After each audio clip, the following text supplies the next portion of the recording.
ရှေးအခါကမြန်မာနိုင်ငံတစ်ခုမှာမဟာသီရိမြို့တော်ဆိုတဲ့မြို့တော်ကြီးရှိတယ်။အဲ့ဒီမြို့တော်မှာသီရိတုဒ္ဓမင်းသမီးဆိုတဲ့လှပပြီးသဘောကောင်းတဲ့မင်းသမီးတစ်ပါးရှိခဲ့တယ်။မင်းသမီးဟာအလွန်ပညာတတ်ပြီးလူဆင်းရဲတွေကိုကူညီတတ်တဲ့အတွက်ပြည်သူတွေအလွန်ချစ်ကြတယ်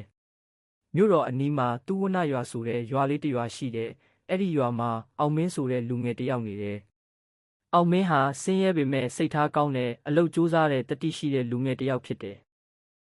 တနေ့မှာမင်းသမီးဟာရွာသားတွေဘဝကိုသိဖို့လှုပ်ဝက်ပြီးရွာတွေကိုလဲပတ်လာတဲ့အဲ့ဒီအချိန်မှာအောင်မင်းနဲ့တွေ့သွားတယ်။သူတို့နှစ်ယောက်စကားပြောရင်းစိတ်တူအတွေးတူဖြစ်လာကြပြီးတဖြည်းဖြည်းချစ်ကြိုက်မိလာကြတယ်။ဒါပေမဲ့မင်းသမီးကမင်းသမီးဖြစ်ပြီးအောင်မင်းကရွာသားသာဖြစ်တာကြောင့်အခြေရေးကအလွန်ခက်ခဲခဲ့တယ်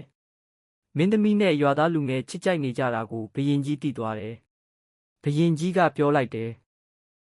မင်းသမီးကိုလက်ထပ်ချင်ရင်အောင်မင်းဟာမင်းသားတွေထက်တောင်ထူးချွန်ရမယ်လို့ပြောပြီးဘုရင်ကြီးကမင်းသားတွေနဲ့ရှင်ပြိုင်ဖို့ရှင်ပြိုင်မှု၃ခုချမှတ်လိုက်တယ်။ပထမစမ်းသပ်မှုကိုပညာအရေးချင်းနဲ့စပြိုင်ခိုင်းတယ်။ဘုရင်ကြီးကနိုင်ငံတနိုင်ငံအင်အားကြီးဖို့ဘာတွေလိုအပ်လဲလို့မေးတယ်။မင်းသားတွေကစာအုပ်တွေထဲရှာဖတ်ကြည့်ပြီးအဖြေမှားတွေဖြေကြတယ်။ဒါပေမဲ့အောင်မင်းကပြောလိုက်တယ်။ပြည်သူတွေဝမ်းရေးဝဝနဲ့အသက်ရှင်နိုင်ရင်နိုင်ငံကြီးကအင်အားကြီးတယ်။ဘုရင်ကြီးကသူ့စကားကိုအလွန်အံ့ဩသွားတယ်။ဒုတိယစမ်းသပ်မှုအဖြစ်တတိဘလောက်ရှိကြောင်းစမ်းသပ်မှုကိုသိရဖို့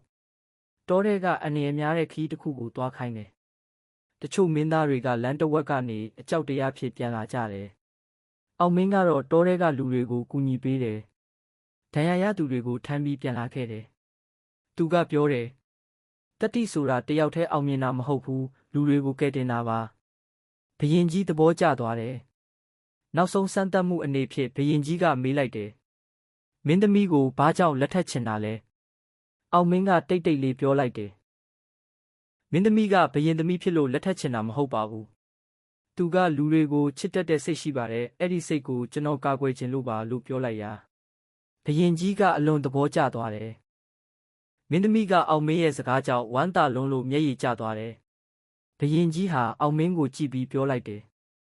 မင်းမင်းသားတွေထက်ပိုတန်မိုးကြီးတဲ့အရာတစ်ခုရှိတယ်။အဲ့ဒါကစိတ်ထားကောင်းတာပဲ။နောက်ဆုံးမှာဘုရင်ကြီးကမင်းသမီးနဲ့အောင်မင်းကိုလက်ထပ်ခွင့်ပေးလိုက်တယ်။အောင်မင်းဟာနောက်ပိုင်းမှာပြည်သူတွေကိုအမြဲကူညီတဲ့မင်းသားတစ်ပါးဖြစ်လာပါတော့တယ်။ဇလန်းလေးကဒီမှာတင်ပြီးဆုံးသွားပါပြီ